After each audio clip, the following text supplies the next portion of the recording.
Good morning students. आपका स्वागत है आज की क्लास के अंदर। हम बिजनेस स्टडी की क्लास आज हमारी है और जैसे कि आपको मालूम है कि हमारा जो अभी चैप्टर जो है डायरेक्टिंग ही चल रहा है और डायरेक्टिंग के अंतर्गत जो हमारा टॉपिक चल रहा था वो लीडरशिप चल रहा था। मैंने आपको लीडरशिप के बारे में बताया था डिटेल से कि लीडरशिप क्या होती है और लीडरशिप के फीचर्स क्या होते हैं, ये हमने पढ़े थे पिछली क्लास के अंदर। आज हम लीडरशिप स्टाइल के बारे में बात करेंगे, लेकिन उससे पहले हम थॉट के बारे में बात करें कि हमेशा खुश रहना चाहिए। हमेशा खुश रहना चाहिए। क्यों रहना चाहिए? क्योंकि परेशान होने से कल की मुश्किलें दूर नहीं होती, बल्कि आज का सुकून भी चला जाता है। क्योंकि हम कल की चिंता में हमारे आज को खराब नहीं कर सकते, इसलिए जो है आप हमेशा खुश रहें। ठीक है, ओके। चलिए अब हम चलते हैं कि लीडरशिप स्टाइल की बात अगर हम करें, जैसे लीडरशिप के बारे में बात बताया था आपको कि अपने सबऑर्डिनेट को इन्फ्लुएंस करना, अपने सबऑर्डिनेट को इस तरह से इन्फ्लुएंस करना कि वो अकॉर्डिंग टू लीडर ही करें। ये बातें हमने पढ़ी थी उसमें। तो आज हम लीडरशिप स्टाइल की बात करेंगे। स्टूडेंट्स देखिए, लीडरशिप स्टाइल कई तरह के हैं, बहुत सारे प्रकार के हैं, ये कितने भी प्रकार के हो सकते हैं, लेकिन मेनली जो है ये दो चीजों पर ओरिएंटेड होते हैं। एक तो होता है task oriented leadership style. Task oriented यानी काम केंद्रित, कार्य पर केंद्रित जो है ये लीडरशिप स्टाइल होते हैं। और दूसरे होते हैं पीपल ओरिएंटेड लीडरशिप स्टाइल, यानी दो तरह से के लीडरशिप स्टाइल होते हैं। टास्क ओरिएंटेड लीडरशिप स्टाइल वो स्टाइल होते हैं जिनमें टास्क के ऊपर ज्यादा जोर दिया जाता है, कार्य पर ज्यादा जो है जोर दिया जाता है, व्यक्तियों के ऊपर इतना ध्यान नहीं दिया जाता। यानी वहां पर काम प्रिय होता है, व्यक्ति प्रिय प्रधान नहीं होता है, काम प्रधान वहां पर होता है। और जो पीपल ओरिएंटेड लीडरशिप स्टाइल होता है उसमें पीपल को इंपोर्टेंस दिया जाता है, यानी व्यक्ति को जो है उसमें ज्यादा इंपोर्टेंस दिया जाता है। तो मेनली वैसे तो बहुत सारे स्टाइल है लीडरशिप के, अगर हम चर्चा करें बहुत सारे स्टाइल हैं। जैसे मैं बात कहूं ऑटोक्रेटिक लीडरशिप स्टाइल है, इसी तरह से अथॉरिटेटिव लीडरशिप स्टाइल भी है ना, और पैसेटिंग लीडरशिप स्टाइल भी है, डेमोक्रेटिक लीडरशिप स्टाइल भी है, कोचिंग लीडरशिप स्टाइल भी है, एफिलिएटिव लीडरशिप स्टाइल भी है, लेजर या इसको डेलीगेटिव लीडर स्टाइल भी है। स्टूडेंट्स बहुत सारे लीडरशिप स्टाइल है, लेकिन हमारे सिलेबस के दृष्टिकोण से अगर हम देखें तो हमारे पास 3 तरह के लीडरशिप स्टाइल है, उन पर हम आज चर्चा करेंगे। और वो लीडरशिप स्टाइल हमारे हैं ऑटोक्रेटिक लीडरशिप स्टाइल, आत्म केंद्रित बोलते हैं इसको, क्या बोलते हैं?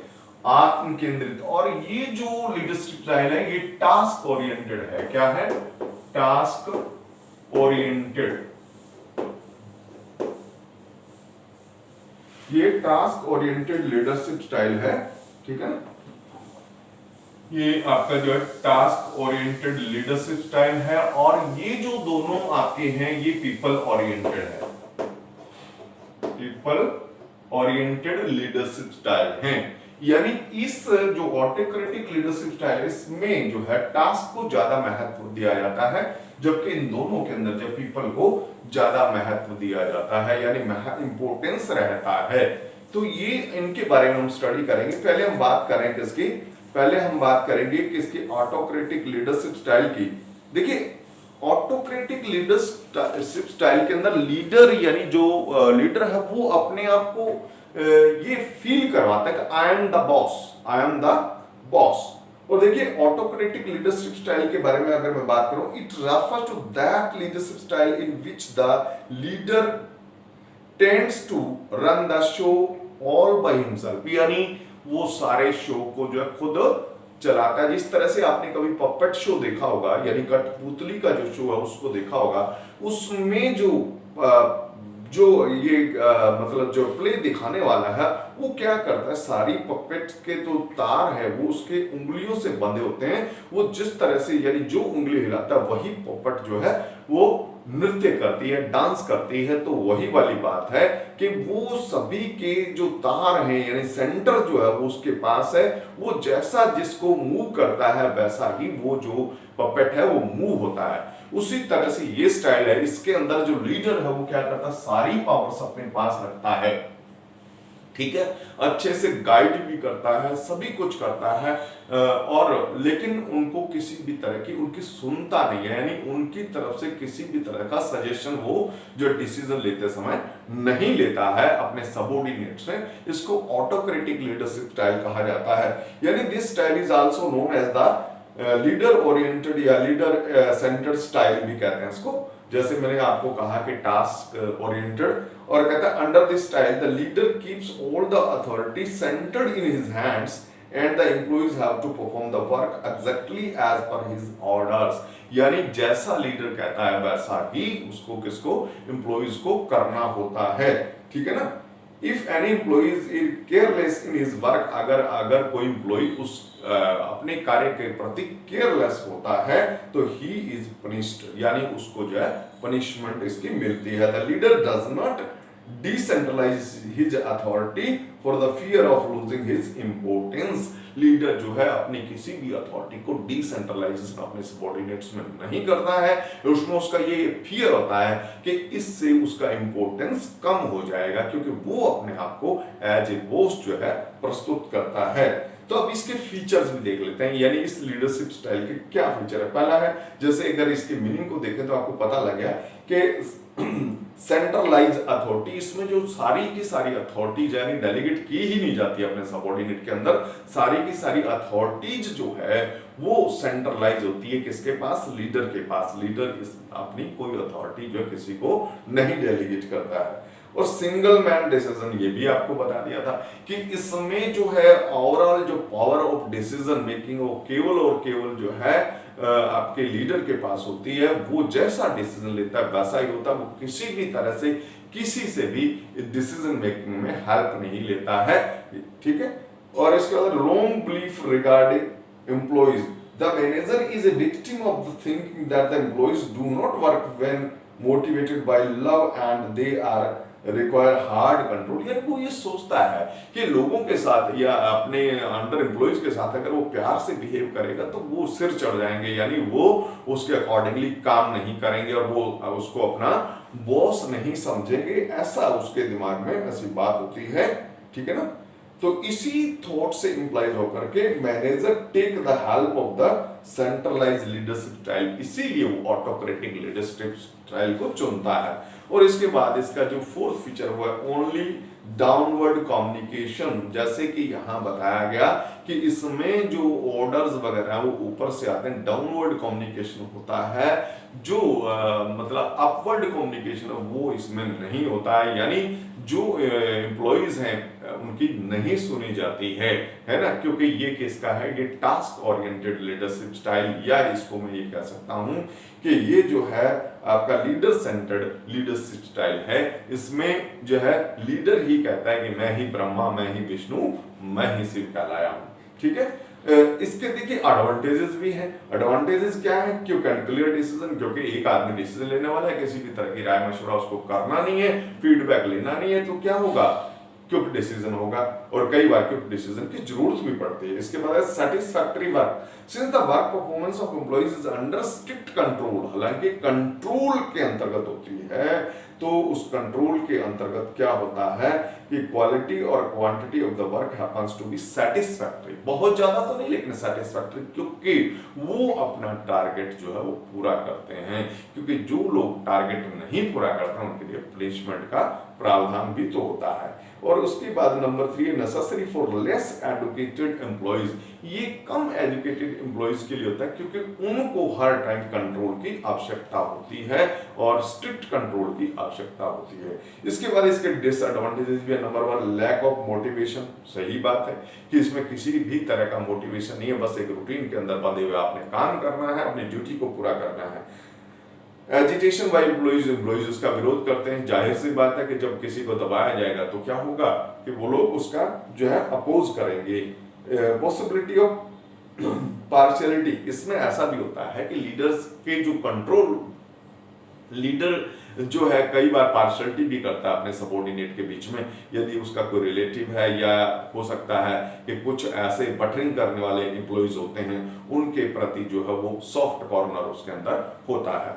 और इसी तरह से इसकी सुटेबिलिटी कहाँ है, यानी किस तरह के ऑर्गेनाइजेशन के अंदर जो है ये लीडरशिप स्टाइल जो है वो काम करेगा। Number one, when the leader is the most knowledgeable member of the group, जब पूरे ग्रुप के अंदर लीडर से ज्यादा नॉलेज वाला कोई नहीं है तब ये बढ़िया रहता है। When there is little time for decision making, यानी अगर आपको निर्णय लेने में यानी समय नहीं है निर्णय लेने का, तब आपको ये लीडरशिप स्टाइल जो है चुनना पड़ेगा। व्हेन सबऑर्डिनेट्स आर अनएडुकेटेड, या आपके सबऑर्डिनेट बिल्कुल पढ़े लिखे नहीं है, व्हेन सबऑर्डिनेट्स आर अनएक्सपीरियंस्ड, और अगर अनएक्सपीरियंस्ड भी है तब भी आप इस तरह का लीडरशिप स्टाइल जो है अपना सकते हैं। अब हम बात करेंगे स्टूडेंट सेकंड जो है इसके बिल्कुल अपोजिट, डेमोक्रेटिक लीडरशिप स्टाइल। ये democratic leadership style people oriented leadership style है। पीपल ओरिएंटेड यानी इसमें जो मनुष्य है, मानव है, उसके ऊपर जो है मैन पावर जो है उसके ऊपर ज्यादा ध्यान दिया जाता है। This style is also known age group centre leadership style, यानी जो सबऑर्डिनेट सेंटर्ड कह सकते हो आप leadership style. These days this leadership style is very much in vogue, ये ज्यादा चलन में है, ठीक है ना। और कहता है under this system decision regarding different work are not taken by the manager alone. इसमें क्या होता है, अकेला मैनेजर नहीं लेता बल्कि अपने सबऑर्डिनेट से कंसल्ट करके ही कोई ना कोई डिसीजन जो है लिया जाता है। इस तरह के जो स्टाइल है उसको कौन सा बोलते हैं, डेमोक्रेटिक लीडरशिप स्टाइल। यानी democratic leadership style refers to that style in which the leader consult with the subordinate before making any final decision। अब इसके भी फीचर हम जान लेते हैं। इसके फीचर्स देखिएगा, इसके फीचर्स में इसमें देखिए इसके फीचर्स में कोऑपरेटिव रिलेशन, आपस में बहुत ही कोऑपरेशन वाले रिलेशन होते हैं, यानी चाहे आपका बॉस है चाहे आपका सबऑर्डिनेट है, उनके बीच में बहुत ही बढ़िया जो है कोऑपरेशन देखने को मिलता है। उसके बाद इसमें बिलीफ इन एम्प्लॉइज, और एक बात है कि जो आपके ऑफिसर्स होते हैं उनका अपने एम्प्लॉयज में बड़ा विश्वास होता है, तभी तो वो जो है उनकी कंसेंट लेते हैं, हर बात के अंदर स्वीकृति लेते हैं। ओपन कम्युनिकेशन, यहाँ जो है कम्युनिकेशन ओपन है, यानी डाउनवर्ड भी है और अपवर्ड भी है, सब तरह का कम्युनिकेशन इसमें देखने को मिलता है। यानी कोई भी जो सबऑर्डिनेट है वो अपने थॉट्स को अपने मैनेजर तक पहुंचा सकता है। एडवांटेजेस क्या है डेमोक्रेटिक लीडरशिप स्टाइल के, हाई मोरल, बिल्कुल सही बात है कि इसमें जो आपके सबऑर्डिनेट हैं वो मॉरली जो है स्ट्रॉन्ग होते हैं, और इसी तरह से creation of more efficiency and productivity, इससे आपके सबऑर्डिनेट की एफिशिएंसी बढ़ती है, वो एक तरह से डोमिनेंट होकर के बिल्कुल जो ऑर्गेनाइजेशन के प्रति काम करते हैं। और availability of sufficient time for constructive work, under this leadership style the workload of the manager are get decreased, यानी इससे उसका वर्कलोड कम हो जाता है क्योंकि डिसीजन सारे मिलजुल के लेते हैं, यानी अथॉरिटीज को डेलीगेट कर दिया जाता है, जिससे उसका जो बर्डन है मैनेजर का कम हो जाता है, और बाकी क्रिएटिव वर्क भी करने के लिए उसके पास जो है एम्पल टाइम होता है। और उसके बाद डिसएडवांटेजेस इसके क्या हैं कि रिक्वायरमेंट ऑफ एडुकेटेड सबऑर्डिनेट, ये जरूरी है कि आपके सबऑर्डिनेट जो एजुकेटेड होने चाहिए, क्योंकि एजुकेटेड होंगे तभी तो वो आपको जो है हेल्प कर पाएंगे किसमें, डिसीजन मेकिंग में। और इसी तरह से डिले इन डिसीजन, ये है कि अगर आप जो है डिस्कस करके डिसीजन लेंगे तो कई बार जो है इसमें देरी भी हो जाती है, डिले भी हो जाता है। लैक ऑफ रिस्पॉन्सिबिलिटी मैनेजर, कई बार ऐसा होता है कि मैनेजर अपने सबऑर्डिनेट पर इतने डिपेंड हो जाते हैं कि वो अपनी रिस्पॉन्सिबिलिटी तक भूल जाते हैं।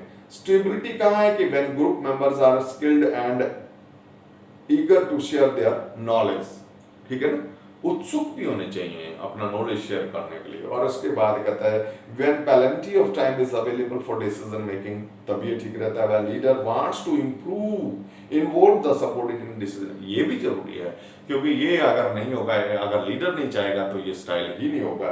व्हेन रोल्स आर क्लियर, ठीक है ना, जब सभी का जो पोस्ट वगैरह है उसकी ड्यूटीज हैं और उसके राइट्स हैं वो सारे क्लियर हों, तब बात बनती है। अब हम बात करेंगे जो थर्ड लीडरशिप स्टाइल है वो है आपका लेज़र फेयर लीडरशिप स्टाइल। देखिए लेज़र फेयर इसको जो है लेज़ी-फेयर लीडरशिप स्टाइल कहा जाता है। और इसका नाम है, दूसरा नाम डेलीगेटिव लीडरशिप स्टाइल भी है, यानी इसके अंदर हम डेलीगेट कर देते हैं और ये कहें लेट इट बी, यानी करने दो किसको, अपने सबऑर्डिनेट को, ठीक है। तो this leadership style is also described as individual centre style, इसको इंडिविजुअल सेंटर्ड स्टाइल भी कहा जाता है। In this style, the manager or the leader takes little interest in managerial function and the subordinate are left on their own. यानी subordinate को खुला छोड़ दिया जाता है डिसीजन मेकिंग के लिए, बस थोड़ा बहुत इंटरेस्ट रखता है कौन, जो मैनेजर है। The manager, by explaining the overall objective, help the subordinate in determining their own objective. कहते हैं कि मैनेजर इसमें क्या करता है, मैनेजर इसमें ओवरऑल जो ऑब्जेक्टिव है उनके बारे में समझा देता है और उसके बाद जो है उनको जो उनके पर्सनल ऑब्जेक्टिव होते हैं उनको भी डिटरमाइन करने में मदद करता है। Apart from this they provide resources for work performance and if need be they also advise the employees, ठीक है ना, ये रिसोर्सेज भी अवेलेबल करवाते हैं, जरूरत के ऊपर जो एम्प्लॉइज को गाइड भी करते हैं। This style is absolutely different from the autocratic leadership style, का बिल्कुल विपरीत स्टाइल है। देखिएगा कि laissez-faire leadership style refers to that leadership style in which the leader gives his subordinate complete freedom to make decision। यहाँ पर complete freedom होती है, यानी एक तरह से जो आपका लीडर है वो एक साइड में बैठ जाता है एक नजर रख करके और बाकी काम करने के लिए उनको खुला छोड़ देता है। इसके फीचर्स क्या हैं? फुल फेथ इन सबऑर्डिनेट, ये तो है कि ये तभी पॉसिबल होता है कि जब एक मैनेजर को अपने सबऑर्डिनेट के अंदर फुल फेथ होता है, उसको पूरा कॉन्फिडेंट होता है कि उसके सबऑर्डिनेट ऐसा कर पाएंगे। और इसके बाद independent decision making system, in this style the management related decision are taken by the subordinate instead of the manager. Management से संबंधित निर्णय भी या सबऑर्डिनेट लेते हैं। डिसेंट्रलाइजेशन ऑफ अथॉरिटी, ये कब संभव है? जब डिसेंट्रलाइजेशन ऑफ अथॉरिटी हो, यानी लोअर लेवल तक अथॉरिटीज को डेलीगेट कर दिया जाता है, तब ये जो है संभव हो पाता है। Self directed supervisory and control, after having once explained the objective, the only job of the manager is to interfere only in adverse situation। यानी एक बार जो ऑब्जेक्टिव को डिस्कस कर देने के बाद मैनेजर केवल एडवर्स यानी विपरीत परिस्थितियों में अगर कोई आ जाती है तभी उसमें इंटरफेयर करता है, वरना वो किसी भी तरह का इंटरफेयर नहीं करता है, ठीक है ना। इसके बाद इसके एडवांटेजेस देख लीजिए, कहता है development of self confidence in subordinate, इससे सबऑर्डिनेट का जो कॉन्फिडेंस है वो इंक्रीज होता है। और हाई लेवल मोटिवेशन, इसमें क्या होता है कि ऑर्गेनाइजेशन को एम्प्लॉय अपना समझता है क्योंकि वो स्वयं जो है डिसीजन लेता है, जो काम करता है उसके, तो इसलिए वो जो है उसका लेवल ऑफ मोटिवेशन वो बहुत हाई होता है। Helpful in development and extension of the enterprise को डेवलप करने में उसमें मदद मिलती है क्योंकि सभी लोग जो है इसमें डेवलप करने में हेल्प करते हैं। इसके डिसएडवांटेजेस भी है, डिफिकल्टी इन कोऑपरेशन, ये तो होता है कि कई बार जो है अगर हम अपने सबऑर्डिनेट को खुला छोड़ देते हैं तो कोऑपरेशन हो सकता है वो ना भी करें। Lake of importance of managerial post, इससे मैनेजरियल पोस्ट का इम्पोर्टेंस कई बार जो है सबऑर्डिनेट उसको कमतर आंकने लगता है। In leadership style the post of manager is rendered less importance, यानी वहां बोस जो है यानी बोस नहीं रह पाता है। और suitable only for highly educated employed, ये कहाँ सुटेबल है? जहां सारे एम्प्लॉइज हाईली एजुकेटेड हो, डिसीजन मेकिंग कर सकते हो। सुटेबल कहाँ है कि when followers are highly skilled, experienced and educated, when followers have pride in their work and they drive in successfully on their own, यानी अपने आप काम को चला सकते हो। Outside expert such as staff specialist और कंसल्टेंट्स आर बीइंग यूज्ड, यानी जब आउटसाइड हेल्प ली गई हो, जैसे जो है कंसल्टेंट्स की और स्पेशलिस्ट की, और फॉलोअर्स आर ट्रस्टवर्दी, ये बहुत जरूरी है कि जब आपके सबऑर्डिनेट जो है विश्वसनीय हो, योग्य हो, विश्वास के जैसा अगर उन पर विश्वास करेंगे वैसे। स्टूडेंट्स आपने ये लीडरशिप स्टाइल तीनों समझी। ऑटोक्रेटिक लीडरशिप स्टाइल जिसमें क्या होता है कि लीडर सेंटर्ड होता है ये, या इसको हम कह सकते हैं वर्क ओरिएंटेड, टास्क ओरिएंटेड, यानी काम होना चाहिए, ठीक है। और इसी तरह से जो पीपल ओरिएंटेड है उसमें आया था डेमोक्रेटिक और लेजर-फेयर लीडरशिप स्टाइल, ये दोनों जो है पीपल ओरिएंटेड है, ठीक है ना। तो कई बार जो इनका मिक्सचर भी हमें जो है यूज करना पड़ता है। तो स्टूडेंट्स आज के लिए इतना ही काफी है, ये टॉपिक आपका खत्म हो गया। कम्युनिकेशन हम अगला टॉपिक करेंगे, कम्युनिकेशन जो है, क्योंकि इस यूनिट का कम्युनिकेशन ये लास्ट टॉपिक है, तो ये यूनिट आपका कंप्लीट हो जाएगा, ठीक है। और अपनी जो टेस्ट की तैयारी है, जैसे कि आपको पता लगा होगा कि PT1 जो है आपका 4 जुलाई से होने जा रहा है, ठीक है ना। 4 जुलाई से PT1 ऑनलाइन टेस्ट हो रहा है, जिसकी तैयारी आपने करनी है। और डायरेक्टिंग का कंप्लीट यानी कम्युनिकेशन तक जो है इसके अंदर आपका सिलेबस है, स्टार्टिंग से लेकर के, और आपने इसको बिल्कुल प्रिपेयर करना है। मैंने ये सिलेबस डाल भी दिया है, आप इसको देखेंगे। अकाउंट्स का भी सिलेबस डाल दिया है। Okay, all the best.